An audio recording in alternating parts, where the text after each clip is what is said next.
പ്രിയപ്പെട്ടവരെ, ഞാൻ എൻ്റെ ഒരു കൊച്ചു അനുഭവം പങ്കുവയ്ക്കാം. ഞങ്ങൾ സെമിനാരി പഠിച്ചിരുന്ന സമയത്ത് ഫിലോസഫിയോട് ചേർന്ന് ഞങ്ങൾക്ക് ഡിഗ്രി ഒന്നിച്ച് പ്രൈവറ്റ് ആയിട്ട് എഴുതിയെടുക്കണം. ഞങ്ങളുടെ സഭയുടെ നിയമം അതാണ്. ഫിലോസഫിയുടെ പഠനത്തോടൊപ്പം ഡിഗ്രി കൂടി കരസ്ഥമാക്കണം. അപ്പോൾ ഈ 3 വർഷക്കാലം ഞങ്ങൾക്ക് ഡിഗ്രിയുടെ പഠനം കൂടിയുണ്ട്. ഞാൻ അത്യാവശ്യം നന്നായിട്ട് പഠിക്കുന്ന വിദ്യാർത്ഥിയായിരുന്നു. ടോപ്പൊന്നും അല്ലെങ്കിലും വളരെ എബോ ആവറേജ് വിദ്യാർത്ഥിയായിരുന്നു. ഇങ്ങനെ പഠിച്ചു വരുന്ന സമയത്ത് എന്നെക്കുറിച്ച് എൻ്റെ പഠിപ്പിച്ചിരുന്ന അധ്യാപകർക്കൊക്കെ ഭയമില്ല. കാരണം നന്നായിട്ട് മാർക്ക് മേടിക്കും, ഡിസ്റ്റിങ്ഷനോ ഫസ്റ്റ് ക്ലാസ് ഉറപ്പാണ് എന്നുള്ള ചിന്തയോടെ എനിക്കും അങ്ങനെ വിശ്വാസം ഉണ്ടായിരുന്നു. കാരണം പരാജയപ്പെട്ടിട്ടൊന്നുമില്ല, ഇങ്ങനെ മുന്നോട്ട് പോകുന്നു. അങ്ങനെ ഞാൻ എൻ്റെ സെക്കൻഡ് ഇയറിൽ ഡിഗ്രി എക്സാം എഴുതി റിസൾട്ട് കാത്തിരിക്കുകയാണ്.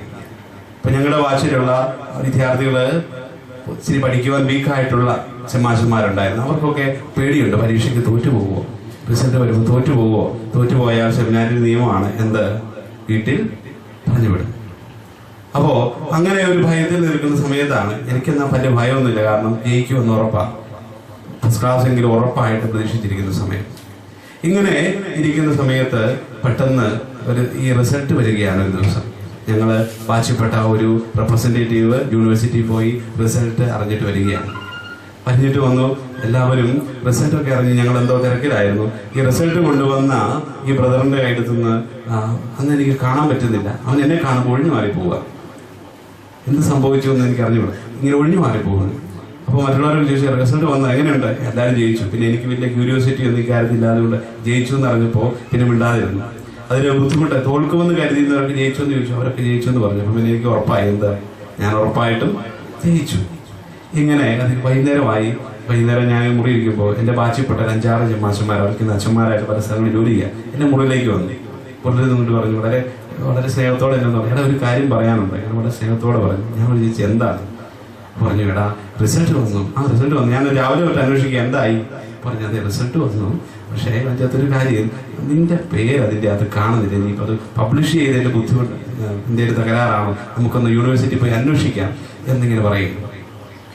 അപ്പോൾ എനിക്ക് പെട്ടെന്ന് ഇടിവെട്ടിയതുപോലെ എൻ്റെ ജീവിതത്തിൽ ഇതുപോലെ ഒരു ഷോക്ക് ഞാൻ അതിന് മുമ്പ് അനുഭവിച്ചിട്ടില്ല ഈ പഠന മേഖലയിൽ. കാരണം ബാക്കി എല്ലാവരുടെയും പേരുകൾ result university, Bangalore university publish ചെയ്തിരിക്കുക, എൻ്റെ പേര് അതിലില്ല. അപ്പോൾ അവർ പറഞ്ഞു, അത് പേടിക്കണ്ട, ഈ യൂണിവേഴ്സിറ്റി പൊട്ട യൂണിവേഴ്സിറ്റി, അതുകൊണ്ട് ചിലപ്പോൾ എന്ത് സംഭവിക്കും, അവർ ചിലപ്പോൾ ഇങ്ങനെ റിസൾട്ട് ചിലരുടെ പേരൊക്കെ ഇടാൻ വൈകിപ്പോകും. അപ്പം ഞാനിങ്ങനെ ആപ്പാടെ വിഷമമായി, എന്നെ കണ്ണിൽ ഇരുട്ട് കയറുന്ന പോലെയായി. ഞാൻ എന്ത് സംഭവിക്കും, എന്ത് പറയും, അതിൻ്റെ അച്ഛന്മാരോട് ഞാൻ എന്ത് പറയും, കാരണം അവരൊക്കെ വലിയ പ്രതീക്ഷയോടെ അവരവരെ പറയുന്നത് നീ ഉഴപ്പിയതുകൊണ്ടാണ് തോറ്റുപോയത്. വീട്ടുകാരുടെ ഞാൻ മറുപടി പറയും, ചിലപ്പം പെട്ടി നോക്കി പിറ്റേ ആഴ്ച വീട്ടിൽ ചെല്ലേണ്ട വരും. ഇങ്ങനെ ബുദ്ധിമുട്ട് ഞാൻ ആകെപ്പാടെ ഷോക്കിലിരിക്കുകയാണ്. ഈ സമയത്ത് തമ്പുരാന്റെ വലിയ അനുഭവം എന്നിലേക്ക് കടന്നു വന്ന ഒരനുഭവമാണ്. ഞാൻ ഈ തകർച്ചയിലൂടെ ഈ ദിവസങ്ങളിൽ ഇങ്ങനെ കടന്നു പോവുകയാണ്. അത് കഴിഞ്ഞ് വീണ്ടും യൂണിവേഴ്സിറ്റിയിൽ പോയി അച്ഛന്മാരെ അന്വേഷിപ്പിച്ചു.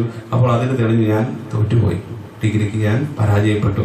ഉടനെ എൻ്റെ ഡീനായിട്ടുള്ള ഡീൻ അച്ഛൻ വിളിച്ചിട്ട് പറഞ്ഞു, നീ വിഷമിക്കൊന്നും വേണ്ട, നിന്നെ പറഞ്ഞൊന്നും പിടിയല്ല, നീ അടുത്ത പ്രാവശ്യം എഴുതി ജയിക്കുക, നീ വിഷമിക്കാതിരിക്കുക, കൂളായിട്ട് എടുക്കുക എന്നൊക്കെ പറഞ്ഞ് എന്നെ കുറെ ആശ്വസിപ്പിച്ചു. ഇപ്പം എനിക്ക് കുറെ സമാധാനമായി, കാരണം അച്ഛന്മാരെ മനസ്സിലാക്കുന്നുണ്ടല്ലോ എന്നുള്ള ചിന്തയും. അങ്ങനെ ഞാൻ എനിക്കേറെ വിഷമം എന്താണെന്നറിയാമോ, എന്നോടുകൂടെ ഈ തോൽവി പരാജയം പങ്കിടാനായിട്ട് ഒരു മനുഷ്യൻ പോലുമില്ല. എൻ്റെ ഭാഷ ആരും തോറ്റിട്ടില്ല, ഞാൻ മാത്രമേ തോറ്റിട്ടുള്ളൂ. ഒരാളുടെ ഇടയിൽ നമുക്ക് പഠിക്കാനൊക്കെ ആണെങ്കിലും ഒരു രസമുണ്ട്, കാരണം എന്താ, കൂടെ പോയി പഠിക്കുകയൊക്കെ ചെയ്ത് ആരുമില്ല, ഞാൻ മാത്രമല്ല ഈ പരീക്ഷയുടെ പരീക്ഷ എഴുതാനുള്ള യൂണിവേഴ്സിറ്റിയുടെ ആപ്ലിക്കേഷൻ ചെയ്യാനും അതിൻ്റെ എല്ലാം പൂരിപ്പിക്കാനും ഒക്കെ ഞാൻ തന്നെ പോകണം. ഇങ്ങനൊരു അവസ്ഥയിലാണ് ഇവിടെ. അങ്ങനെ ഞാനിങ്ങനെ, അതാണ് എന്നെ ഒത്തിരിയേറെ പിന്നീട് ബുദ്ധിമുട്ടിച്ചത്. ഇങ്ങനെ ഒരു ദിവസം ഇതിൻ്റെ ആപ്ലിക്കേഷൻ കൊടുക്കാനുള്ള ദിവസം ഞാനിങ്ങനെ രാവിലെ എഴുന്നേറ്റ് ഞങ്ങളുടെ ഫിലോസഫിയിൽ നിന്ന് യൂണിവേഴ്സിറ്റിയിലേക്ക് പോകാൻ വേണ്ടി ബസ് കാത്തു നിൽക്കുകയാണ്. അപ്പോൾ ബസ് സ്റ്റോപ്പിൽ ഞങ്ങളുടെ ഫിലോസഫിനോട് തൊട്ട് 2 കോൺവെന്റ് ഉണ്ട്. അവിടുത്തെ 2 സിസ്റ്റേഴ്സ് എന്ത് ചെയ്യാൻ വന്നിരിക്കുന്നു, ഒരു ബസ്സിന് കയറി യാത്ര ചെയ്യാൻ വേണ്ടി ബാംഗ്ലൂർക്ക് പോകാൻ വേണ്ടി ഇരിക്കുക. എനിക്കാണ് എന്ത് ചെയ്യണമെന്നറിയില്ല. ഉറപ്പായിട്ട് സിസ്റ്റേഴ്സ് എന്നെ കാണുമ്പോൾ എന്ത് ചോദിക്കും, ബ്രദറെ എവിടെ പോവുക? ഞാൻ എന്ത് പറയണം, സത്യം പറയണം, ഞാൻ എന്ത് പറയണം, ഞാൻ യൂണിവേഴ്സിറ്റിക്ക് പോവുക. ഉറപ്പായിട്ട് സിസ്റ്റേഴ്സ് ഉടനെ ചോദിക്കും എന്തിനാ പോകണേ. അപ്പം ഞാൻ എന്ത് പറയേണ്ട വരും, ഞാൻ പരീക്ഷ എഴുതി തോറ്റുപോയി, വീണ്ടും പരീക്ഷ എഴുതാൻ വേണ്ടി പോവുകയാണ്. നാണക്കേടാണോ? നാണക്കേടാണ്. മാനം പോയെന്ന് പറഞ്ഞാൽ മതി. അപ്പൊ ഇങ്ങനെ ബുദ്ധിമുട്ടി നിൽക്കുന്ന സമയമാണ്. ഇപ്പൊ ഞാൻ നോക്കുമ്പോൾ 2 സിസ്റ്റേഴ്സ് ഉണ്ട്. ഇവരെന്നോട് ചോദിച്ചു എവിടെ പോവാ? ഞാൻ പറഞ്ഞു യൂണിവേഴ്സിറ്റി പോവാ. എന്തിനു പോവാ? മാർക്ക് ലിസ്റ്റ് എടുക്കാൻ പോവാ. സത്യമല്ലേ ഞാൻ പറഞ്ഞേ? ശരി, ഞാൻ മാർക്ക് ലിസ്റ്റ് മേടിക്കാൻ വേണ്ടി പോവാ. എന്റെ മാർക്ക് എന്തെങ്കിലും ഉണ്ടെന്ന് എനിക്കല്ലേ അറിയത്തുള്ളൂ. ഞാൻ തോറ്റുപോയി എന്ന കാര്യം എനിക്കറിയത്തുള്ളൂ. ഞാൻ പറഞ്ഞു ഞാൻ മാർക്ക് ലിസ്റ്റ് വാങ്ങിക്കാൻ വേണ്ടി പോവാണ്. അപ്പോൾ അങ്ങനെ ഒരു വിധത്തിൽ ഞാൻ ഈ സിസ്റ്റേഴ്സിന്റെ തൽക്കാലം ഒഴിവാക്കി ഞാൻ മനസ്സിൽ പ്രാർത്ഥിക്കാം, കർത്താവേ ബസ് വേഗം വരണേ, ഇനി നിങ്ങൾ അധികം വർത്താനം പറയാതെ കഴിഞ്ഞ് ചോദിക്കാതിരിക്കാൻ വേണ്ടി ബസ് വേഗം വരണേ എന്ന് ഞാനിങ്ങനെ പ്രാർത്ഥിച്ചുകൊണ്ടിരിക്കും. പെട്ടെന്ന് ബസ് വന്ന് ചാടിക്കേറി ഞാൻ ബസ് യാത്ര ചെയ്ത് ഇറങ്ങി. ഇപ്പം ഈ സിസ്റ്റേഴ്സിൽ ഒരു സിസ്റ്ററും ഇതുപോലെ ഞങ്ങളോടൊപ്പം ഡിഗ്രി എഴുതിയ ആളാണ്. പുള്ളിയും പോണത് എങ്ങോട്ടാണ്? യൂണിവേഴ്സിറ്റിയിലേക്കാണ്. ഞാൻ ബാംഗ്ലൂർ KR മാർക്കറ്റിൽ ഇറങ്ങിയിട്ട് ബസ് ഇറങ്ങിയില്ല, ഞാൻ വിട്ടുപോയി യൂണിവേഴ്സിറ്റിയിലേക്ക്. കാരണം എന്താ, ഇവർ വരുന്നതിന് മുമ്പ് തന്നെ എനിക്ക് അവിടെ ചെന്ന് സംഭവം എല്ലാം മേടിച്ചുകൊണ്ട് വിട്ടുപോരണം. ഞാൻ ബസ് ഇറങ്ങി, ഞാൻ ബസ് വിട്ടപാടെ ഓടി യൂണിവേഴ്സിറ്റിയിൽ ചെന്നു. അവിടെ ചെന്ന് ഞാൻ നോക്കിയത് എന്താണെന്നറിയാവോ? എൻ്റെ മനസ്സിൽ അപ്പോഴൊരു ചിന്തയുണ്ടായിരുന്നു, എൻ്റെ പേരിനി അബദ്ധത്തിലെങ്ങാനും എഴുതാതെ പോയതാണോ? ഞാൻ വീണ്ടും ഉറപ്പിക്കാൻ വേണ്ടി ഞാൻ എന്ത് ചെയ്തു, ഈ പേരിങ്ങനെ യൂണിവേഴ്സിറ്റിയിൽ അടിച്ചിടും, ജയിച്ചവരെ നമ്പർ ഇങ്ങനെ അടിച്ചിടും. അപ്പോൾ എൻ്റെ നമ്പർ തപ്പി ഞാനിങ്ങനെ നോക്കി. ഞങ്ങളുടെ ബാക്കി കുട്ടികളുടെ എല്ലാ നമ്പറുണ്ട്, എൻ്റെ പേര് അതിൽ എൻ്റെ നമ്പറില്ല. ഞാൻ ഉറപ്പാക്കി ഇനിയിപ്പോൾ സംശയമൊന്നും വേണ്ട, നീ പോയി മേടിച്ചോ എഴുതിക്കോ, വേറെ നിവൃത്തിയില്ല. അങ്ങനെ വീണ്ടും ഞാൻ ക്യൂ നിന്ന് എൻ്റെ മാർക്ക് ലിസ്റ്റ് വാങ്ങിക്കുകയാണ്. പ്രിയപ്പെട്ടവരെ, എൻ്റെ മാർക്ക് ലിസ്റ്റ് മേടിച്ച് ഞാൻ പുറകെ നോക്കുന്നുണ്ട്. എൻ്റെ ഞാൻ നിൽക്കുന്ന ലൈനിൻ്റെ കൊട്ടു പുറകിൽ ഒരു 5-10-15 ആളുകൾക്ക് പുറകിൽ സിസ്റ്റം വന്നിരിപ്പുണ്ട്. അപ്പോൾ എത്രയും പെട്ടെന്ന് ഇത് മേടിച്ചുകൊണ്ട് പോകണം. ഞാൻ ഈ പേപ്പർ മേടിച്ചു. എല്ലാവരുടെയും ബുക്ക്, എൻ്റെ കൂടെയുള്ള മറ്റു പിള്ളേരുടെയും ബുക്ക് കളക്ട് ചെയ്യണം. അത് കളക്ട് ചെയ്ത് എൻ്റെതും മേടിച്ച് ഞാൻ പെട്ടെന്ന് പുറത്തിറങ്ങി, ഓഫീസിൻ്റെ പുറത്തിറങ്ങി.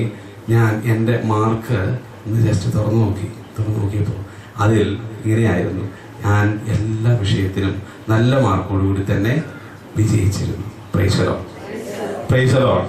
യൂണിവേഴ്സിറ്റിയിൽ പബ്ലിഷ് ചെയ്തപ്പോൾ അതിൽ അവർക്ക് പറ്റിയ ഒരു മിസ്റ്റേക്കാണ്. നമ്പർ പബ്ലിഷ് ചെയ്തപ്പോൾ എൻ്റെ നമ്പർ മിസ്സായിപ്പോയി. പക്ഷേ എൻ്റെ ജീവിതത്തിൽ എൻ്റെ ദൈവം എന്നെ വലിയ ഒരു അനുഭവത്തിലൂടെ, പരാജയപ്പെട്ട ഒരു മനുഷ്യന്റെ എല്ലാ അവസ്ഥയിലൂടെയും എന്നെ കടത്തിവിട്ട ഏതാനും ദിവസങ്ങളായിരുന്നു അത്.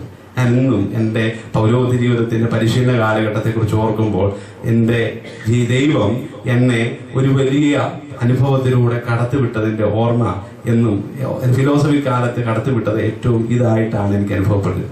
പ്രിയപ്പെട്ടവരെ, അന്ന് ഞാൻ പരാജയത്തിന്റെ അനുഭവം അനുഭവിച്ചു. പലപ്പോഴും ഞാൻ ഓർത്തിട്ടുണ്ട്, അന്ന് വരെയൊക്കെ ഞാൻ ചിന്തിച്ചെന്താ, ഞാൻ ഒരിക്കലും തോൽക്കില്ല, ഞാൻ ഒരിക്കലും പരാജയപ്പെടില്ല, എനിക്ക് വിജയം ഉറപ്പാണ് എന്നൊക്കെ ചിന്തിച്ചിരുന്ന ഒരു ജീവിതാവസ്ഥ. അതിന് തകിടം മറിച്ചുകൊണ്ട് എത്ര പ്രതീക്ഷയുണ്ടെങ്കിലും അവിടെയും ഒരു പരാജയം കടന്നു വരാൻ സാധ്യതയുണ്ട്. ദൈവത്തിന്റെ കരമാണ് ഇതിന്റെ പിന്നിൽ എന്നെ ബോധ്യപ്പെടുത്തിയ ഒരു വലിയ ജീവിക്കുന്ന അനുഭവമായിരുന്നു അത്. Price the lord. Hallelujah, hallelujah. അത് എൻ്റെ കണ്ണ് ഒരുപാട് തുറപ്പിച്ചിട്ടുണ്ട്. അതിനുശേഷമാണ് എൻ്റെ പഠന മേഖലയിൽ ഞാൻ എപ്പോഴും ഓർക്കുന്നു, എനിക്ക് പിന്നീട് പരാജയപ്പെട്ട മനുഷ്യരോട്, വിദ്യാർത്ഥികളോട് അവരുടെ അനുഭവം, അവരുടെ അവസ്ഥ മനസ്സിലാക്കാനുള്ള ഒരു വലിയ ശേഷി എനിക്ക് അതിനുശേഷം ഉണ്ടായി. എത്ര പരാജയപ്പെട്ടിട്ട് പിന്നെ ഞാനിപ്പം സെമിനാരിയിലാണ്, പഠിക്കാൻ വീക്കായിട്ടുള്ള പിള്ളേരുണ്ട്. ആ പിള്ളേരോടൊക്കെ കരുണയോടെ പെരുമാറാനും വീണ്ടും അവരെ പ്രോത്സാഹിപ്പിക്കാനും അവരെ പഠിപ്പിക്കാനൊക്കെ ഉള്ള ഒരു വലിയ കൃപ എൻ്റെ ദൈവം അതിലൂടെ എനിക്ക് തരികയായിരുന്നു. ഒരു പക്ഷേ ഇന്ന് ഞാൻ സെമിനാരിലായിരിക്കുമ്പോൾ എനിക്ക് ഇന്നത്തേക്ക് വേണ്ടി എൻ്റെ ദൈവം അന്ന് എനിക്കൊരു അനുഭവം, തകർച്ചയുടെ അനുഭവം, ശരിക്കും തകർച്ചയുടെ അനുഭവം. ഞാൻ പരാജയത്തിന്റെ എല്ലാ അവസ്ഥയിലൂടെയും കടന്നുപോയി. പക്ഷേ അവസാനം ദൈവം എന്നെ അതിൽ നിന്ന് അത്ഭുതകരമായിട്ടൊരു വിടുതല തന്നു. എന്നെ പൊട്ടം കളിപ്പിച്ച് ദൈവം എന്നെ മോചിപ്പിച്ചു എന്ന് മാത്രം. Praise the lord. Praise the lord. ഇവിടെവരെ പത്രോസിന്റെ ജീവിതത്തിൽ ഇതുപോലൊരു സംഭവമാണ് സംഭവിക്കുക.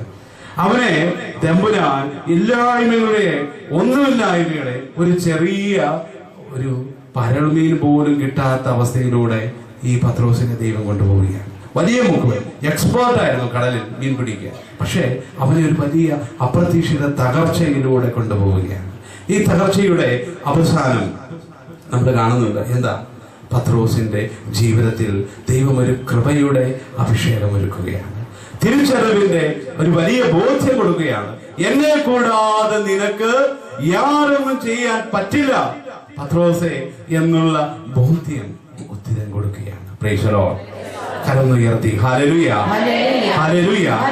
ആ വചനം നേരിട്ട് പറഞ്ഞേ, എന്നെ കൂടാതെ നിങ്ങൾക്ക് യാതൊന്നും ചെയ്യുവാൻ സാധ്യമല്ല. എന്നെ കൂടാതെ നിങ്ങൾക്ക് യാതൊന്നും ചെയ്യുവാൻ സാധ്യമല്ല. പ്രിയപ്പെട്ടവരെ, ഓർക്കാം, ചിന്തിക്കാം, ധ്യാനിക്കാം. നിങ്ങളുടെ എൻ്റെ വ്യക്തി ജീവിതത്തിൽ ഇന്ന് തകർച്ചകൾ നേരിടുന്നുണ്ടെങ്കിൽ, പ്രയാസങ്ങൾ അനുഭവിക്കുന്നുണ്ടെങ്കിൽ, ഭാരങ്ങൾ അനുഭവിക്കുന്നുണ്ടെങ്കിൽ ഒന്ന് ചിന്തിച്ചു നോക്കിക്കേ. എന്തെങ്കിലുമൊക്കെ നമ്മൾ നമ്മുടെ സ്വന്തം കഴിവിൽ, നമ്മുടെ സ്വന്തം അനുഭവത്തിൽ, നമ്മുടെ സ്വന്തം പരിചയത്തിൽ അമിതമായ ആത്മവിശ്വാസം പുലർത്തിക്കൊണ്ട് ഇറങ്ങിയതാണ് നമ്മുടെ പരാജയത്തിന്റെ, തോൽവിയുടെ, തകർച്ചയുടെ ഒരു പ്രധാനപ്പെട്ട കാരണം. Hallelujah, hallelujah. ബിസിനസ് മേഖലയിൽ തകർച്ച നേരിട്ടിട്ടുണ്ടെങ്കിൽ, കുടുംബ ബന്ധങ്ങളുടെ മേഖലയിൽ തകർച്ച നേരിട്ടിട്ടുണ്ടെങ്കിൽ, മക്കളുമായിട്ടുള്ള ബന്ധ മേഖലയിൽ തകർച്ച നേരിട്ടിട്ടുണ്ടെങ്കിൽ, മറ്റ് സുഹൃത്ത് ബന്ധങ്ങളുടെ മേഖലയിൽ തകർച്ച നേരിട്ടിട്ടുണ്ടെങ്കിൽ ഒക്കെ ധ്യാനിക്കാം. അവിടെ ഞാൻ അമിതമായ ആത്മവിശ്വാസവും ഉറപ്പും എൻ്റെ കഴിവിലുള്ള അമിതമായ തീഷ്ണതയും കൊണ്ടാണ് എനിക്ക് അബദ്ധം പറ്റിയത്. Price the Lord. പ്രിയപ്പെട്ടവരെ, എത്ര വട്ടം ചെയ്താലും എത്ര ആവർത്തിച്ചാലും ദൈവത്തിന്റെ സഹായം അതിന്റെ പിന്നിൽ അനിവാര്യമാണെന്നുള്ള ബോധ്യം നമുക്കുണ്ടാകണം. പലപ്പോഴും ചിന്തിച്ചിട്ടില്ലേ, നമ്മൾ ഓരോ പ്രാവശ്യവും ശ്വാസോച്ഛ്വാസം ചെയ്യും അല്ലേ? നമ്മൾ ജീവിക്കുന്നത് എങ്ങനെയാണ്? എന്തുകൊണ്ടാണ്? ഈ വായു, ഈ ഓക്സിജൻ നമ്മിലൂടെ ഇങ്ങനെ ചക്രം പോലെ കറങ്ങിക്കൊണ്ട് ഇരിക്കുന്നത് കൊണ്ടാണ്.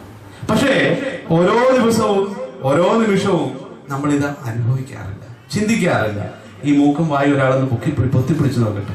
ഇപ്പൊ ഇവിടെ ഇരുന്ന് തൊട്ട് പിന്നിലിരിക്കുന്ന നിങ്ങളുടെ ചേട്ടൻ, അല്ലെങ്കിൽ നിങ്ങളുടെ അടുത്തിരിക്കുന്ന നിങ്ങളുടെ ചേച്ചി, തൊട്ട് പുറകിൽ നമ്മുടെ മൂക്കും വായുടെ അങ്ങോട്ട് പൊത്തിപ്പിടിച്ചെന്നിരിക്കുക. ചിന്തിച്ചു നോക്കുക. അപ്പൊ നമ്മൾ ഉടനെ എന്ത് വിളിക്കും? കണ്ണൊക്കെ വിളിക്കും, പിന്നെ കൈകൊണ്ടൊക്കെ ഒന്ന് അടിക്കാൻ നോക്കും, ദൈവമേ എന്ന് വിളിക്കും. കണ്ടോ?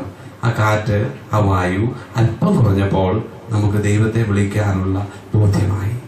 എന്നാൽ എല്ലാ നിമിഷവും എല്ലാ സമയവും ദിനരാത്രങ്ങൾ മുഴുവനും ഈ ഓക്സിജൻ, ഈ ജീവശ്വാസം വലിക്കുന്ന നമുക്ക് ദൈവസ്നേഹത്തെ, ദൈവത്തിന്റെ കരുണയെ ഓർക്കാൻ പലപ്പോഴും പറ്റാറില്ല. പ്രിയപ്പെട്ടവരെ, അവിടേക്കാണ് ദൈവം ഇടയ്ക്ക് ചില പൊത്തിപ്പിടിക്കലൊക്കെ ആയിട്ട് കടന്നു വരിക. ചിലപ്പോൾ തമ്പുരാൻ വന്ന് നമ്മുടെ മൂക്കിനൊരു തടയിടും, നമ്മുടെ വായൊന്ന് പൊത്തിപ്പിടിക്കും, കണ്ണു മിഴിക്കും, കൈ ഉയർത്തും. അപ്പോൾ തമ്പുരാനെ എന്ന് നമ്മൾ വിളിക്കും. അപ്പോഴാണ് ഈ വായു ദൈവത്തിന്റെ ദാനമായിരുന്നല്ലോ എന്ന് നമ്മൾ ധ്യാനിക്കാൻ തുടങ്ങുന്നത്. Price the lord. Hallelujah, hallelujah, hallelujah. പ്രിയപ്പെട്ടവരെ, വീണ്ടും നമ്മൾ സുവിശേഷത്തിൽ തുടർന്ന് കാണുന്നത് എന്താ? ഇങ്ങനെ പരാജയപ്പെട്ട് രാത്രിയിൽ തളർന്ന് നാണം കെട്ട് ശിഷ്യന്മാരുടെ മുമ്പിൽ നാണം കെട്ട് പത്രോസ് നിൽക്കുമ്പോൾ ഉദ്ധിതനായ കർത്താവ് അവരുടെ അടുത്തേക്ക് വന്നിട്ട് പറയുന്നുണ്ട്. എന്താ പറയുന്നത്? എടാ പൊട്ടാന്നാണ് വിളിക്കുന്നത്. എന്നാ വിളിക്കുന്നത്?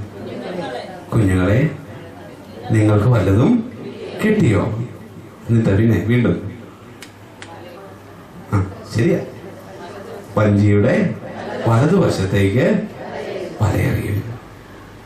ഓർത്ത് നോക്കി, നിങ്ങളൊന്ന് തിരിച്ചു നോക്കി. ഞാനൊരു കൊച്ചു അനുഭവം പറയാം.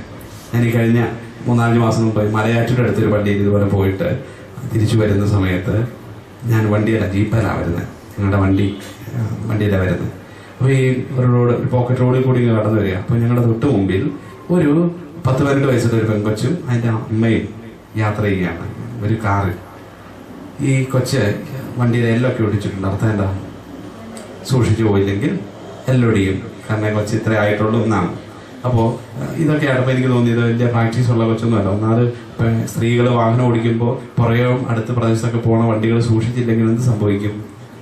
അവരെവിടെയെങ്കിലും പോയി നമുക്കിട്ട് തട്ട് തരും. അതപ്പോൾ നമ്മൾ സൂക്ഷിച്ചേ പോകാം സ്ത്രീകൾ വാഹനം ഓടിക്കുമ്പോൾ.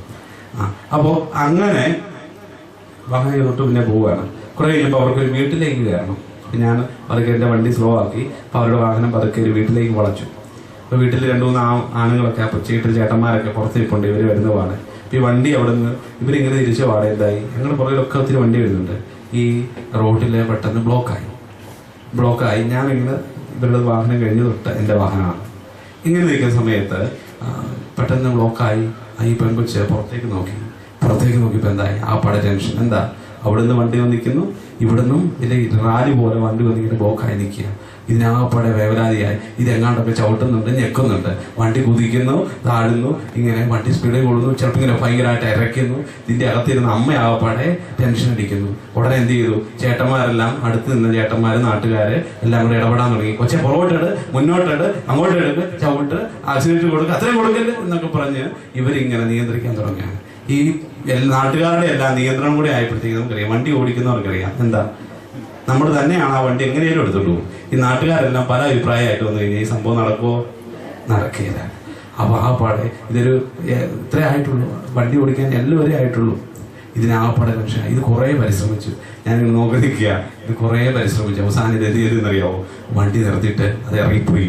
അവിടെ നിന്ന് ചേട്ടനോട് പറഞ്ഞു, ചേട്ടാ ഒന്ന് തിരിച്ചുതാ. ചേട്ടൻ ഉപദേശം നിർത്തിയിട്ട് ഒന്ന് തിരിച്ചു തരാൻ പറഞ്ഞു. ഈ പെങ്കൊച്ചിറങ്ങി ആ ചേട്ടൻ പിന്നീട് വാഹനം തിരിച്ചിട്ട് നിങ്ങൾ യാത്ര ചെയ്യുന്നു. പ്രിയപ്പെട്ടവരെ, ഇതാണ് പരാജയപ്പെട്ട ഒരു മനുഷ്യൻ, പരാജയം അടഞ്ഞൊരു മനുഷ്യനോട് അധികം പേര് ഉപദേശിക്കാൻ ചെല്ലുമ്പോൾ അവർക്ക് എന്താ സംഭവിക്കുക? ദേഷ്യം വരും. ശരിയല്ലേ? ദേഷ്യം വരും. ഓർത്ത് വയ്ക്കുക, നിങ്ങൾ മീൻ ഒരു കറി വെച്ച് ഉപ്പ് കൂടിപ്പോയെന്ന് വിചാരിക്കുക. ഭയങ്കരമായിട്ട് ഉപ്പ് കൂടിപ്പോയി. അപ്പോഴാണ് മരുമോളൊന്നും നിങ്ങളോട് പറയാം, അമ്മ ഉപ്പ് കൂടിപ്പോയി, ഇച്ചിരി നല്ല ഇച്ചിരി പഞ്ചസാര കിട്ടാൽ മതി. നിങ്ങൾ എന്നാ ചെയ്യും? ഓടിക്കും. പഞ്ചസാരയായിട്ട് വന്നിരിക്കുന്നത് ഓടിക്കും. അപ്പോൾ പരാജയപ്പെട്ട മനുഷ്യന്റെ അടുത്തേക്ക് ഒരാള് ഉപദേശമായിട്ട് വന്നാൽ അത് അവനിട്ട് തിരിച്ചടി കിട്ടുന്നത് പോലെ. നമ്മള് പരീക്ഷ തോറ്റിരിക്കുന്ന കൊച്ചിനോടൊന്ന് ചോദിച്ചു, നീ എന്നാടാ പരീക്ഷ തോറ്റുപോയെ? ഞാൻ പറയും, പരീക്ഷ ഒന്നെങ്കിൽ ഞാൻ പഠിക്കാത്ത സംഭവമാണെന്ന്.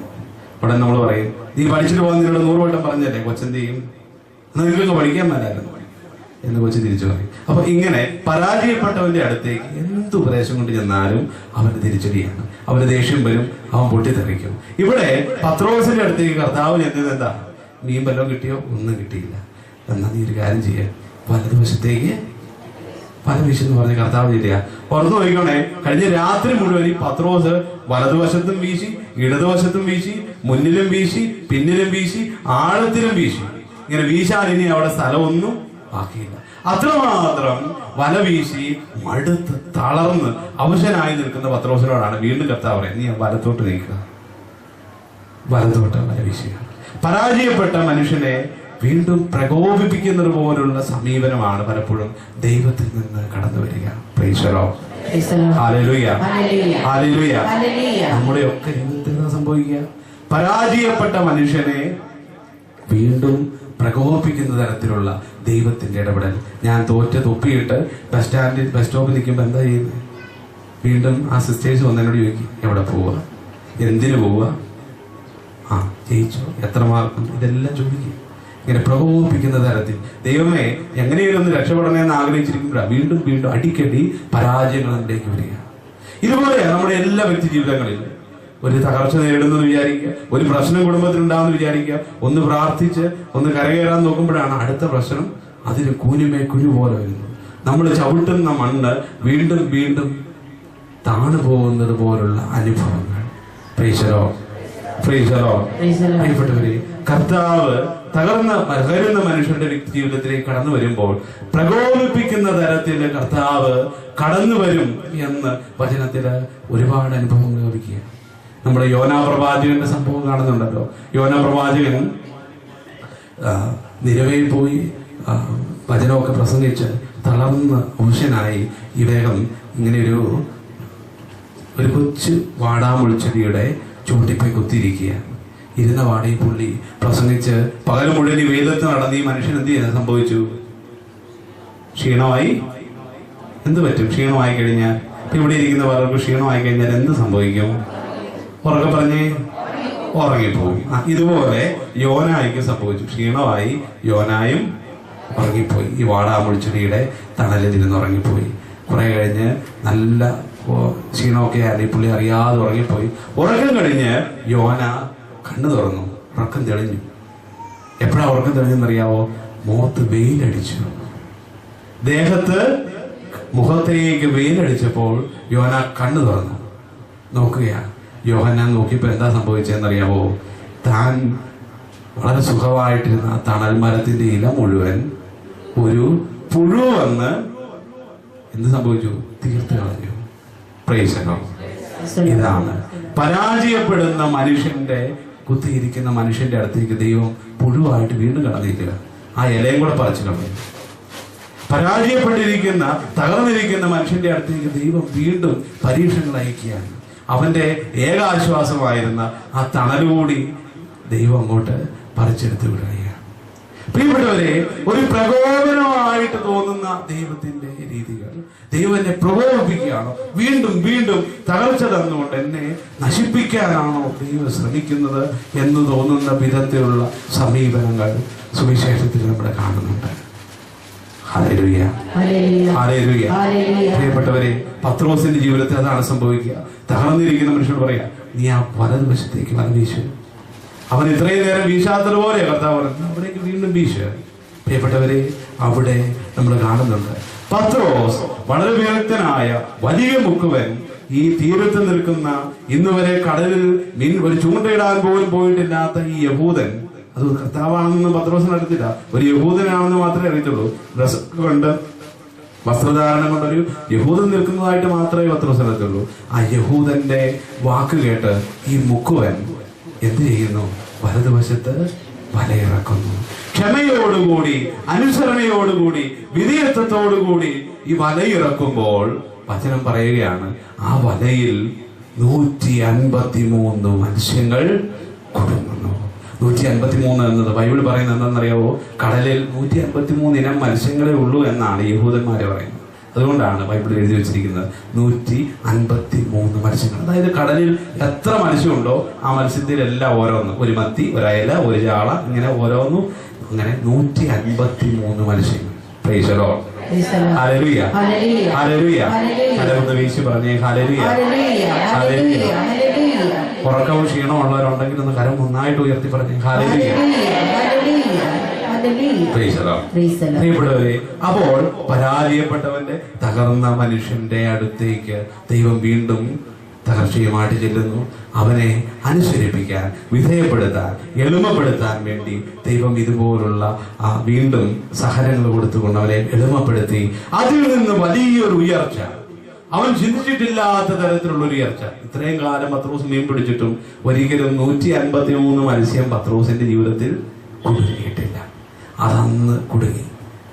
ആ വിധേയപ്പെടലിൽ, ആ അനുസരണത്തിൽ, ആ എളിമപ്പെടലിൽ പരാജയപ്പെട്ടു. കർത്താവേ, എനിക്കൊന്നും അറിയില്ല എന്ന് ചിന്തിച്ച നിമിഷത്തിൽ അവിടെ അവരെ ലഭിക്കുകയാണ്. Hallelujah, hallelujah, hallelujah. പ്രിയപ്പെട്ട സഹോദരങ്ങളെ, ഇതാണ് ഈ സുവിശേഷം നമ്മെ ഉറപ്പടിക്കുന്ന, ഈ ബോധ്യപ്പെടുത്തുന്ന വലിയ കാര്യം. നമ്മുടെ ജീവിതത്തിൽ സംഭവിക്കുന്ന തകർച്ചകൾ, നഷ്ടങ്ങൾ, ഇല്ലായ്മകൾ, തിരിച്ചടികൾ, പരാജയങ്ങൾ, രോഗങ്ങൾ, പെട്ടെന്നുള്ള വേർപാടുകൾ, അപകടങ്ങൾ, ഇതൊക്കെ ദുരന്തങ്ങളായും വേട്ടയാടുമ്പോൾ കർത്താവ് അതിലൂടെ ഒരു മറഞ്ഞിരിക്കുന്ന ദൈവത്തിന്റെ അനുഗ്രഹത്തെ ബോധ്യപ്പെടുത്തുകയാണ്. മറഞ്ഞിരിക്കുന്ന ഉദ്ധിതന്റെ സാന്നിധ്യത്തെ ബോധ്യപ്പെടുത്താൻ വേണ്ടിയിട്ടാണ് ഇതെല്ലാം നമ്മുടെ വ്യക്തി ജീവിതങ്ങളിലേക്ക് അനുഭവിച്ചു തരിക. Hallelujah, hallelujah, hallelujah. പ്രിയപ്പെട്ടവരെ, നമ്മുടെ റോഡിലൂടെ യാത്ര ചെയ്യുമ്പോൾ സൈൻ ബോർഡ് കണ്ടിട്ടുണ്ടാവും അല്ലേ? എന്താ സൈൻ ബോർഡ്? വളയണം, തിരിയണം, ഇതിനുള്ള സൈൻ ബോർഡ്. ഈ സൈൻ ബോർഡ് നമ്മൾ എന്ത് ചെയ്യും? വാഹനം ഓടിക്കുമ്പോൾ ശ്രദ്ധിക്കും. അങ്ങനെ ശ്രദ്ധിച്ച് നമ്മൾ പോകുമ്പോൾ എന്ത് സംഭവിക്കും? അപകടമൊന്നും ഉണ്ടാകുകയില്ല. ചില സമയങ്ങളിൽ നമ്മൾ വഴി സ്ഥിരപരിചയമായി കഴിയുമ്പോൾ നമ്മുടെ ഉള്ളിൽ എന്തുണ്ടാവും? വളവുണ്ടാവും, ഇങ്ങോട്ട് തിരിയണം, ഇതൊക്കെ നമ്മുടെ ഉള്ളിലേക്കാവും. റോട്ടിലെ സാധനം നമ്മുടെ ഉള്ളിലാകും. അപ്പോൾ സ്ഥിരം നമ്മൾ എന്ത് ചെയ്യും? ഈ ബോർഡ് ശ്രദ്ധിക്കുകയില്ല. നമ്മുടെ ഉള്ളിലുള്ള ഉൾവിളി കൊണ്ട് നമ്മൾ യാത്ര ചെയ്യണം. ആ യാത്രയിലാണ് പലപ്പോഴും തട്ടലും മുട്ടലും ഉണ്ടാകുന്നത്. Price the lord, praise the Lord. പ്രിയപ്പെട്ടവരെ, ഇതുതന്നെയാണ് സുവിശേഷം ഇതിനെ ഓർമ്മിപ്പിക്കുക. ദൈവം നമുക്ക് കാലാകാലങ്ങളിൽ തരുന്ന വെളിപ്പെടുത്തലുകൾ, അടയാളങ്ങൾ, ഇടപെടലുകൾ, അനുഭവങ്ങൾ, ചില വ്യക്തികൾ, ഇവർ നൽകുന്ന തിരിച്ചറിവുകൾ നമ്മൾ മനസ്സിലാക്കുമ്പോൾ, ഗ്രഹിക്കുമ്പോൾ, അതിന് വില കൊടുക്കുമ്പോൾ അവിടെ ദൈവാനുഭവം ഉണ്ടാകും എന്ന് വചനം ഓർമ്മപ്പെടുത്തുകയാണ്. Hallelujah, hallelujah.